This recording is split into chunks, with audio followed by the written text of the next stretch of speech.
জীবন না ভবিষ্যতে আছে, না আছে অতীতে। জীবন তো কেবল এই মুহূর্তেই আছে, অর্থাৎ এই মুহূর্তের অনুভব করাকেই জীবন বলে।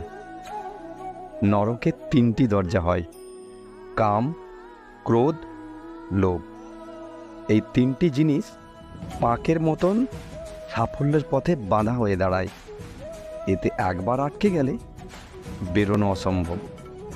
তাই যতটা সম্ভব নিজেকে কাম, ক্রোধ ও লোভের মায়াজাল থেকে সরিয়ে রাখার চেষ্টা করো।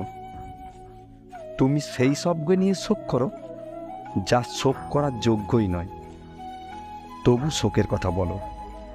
বুদ্ধিমান ব্যক্তি না জীবিত না মৃত কোনো কিছুই নিয়ে শোক পালন করে না।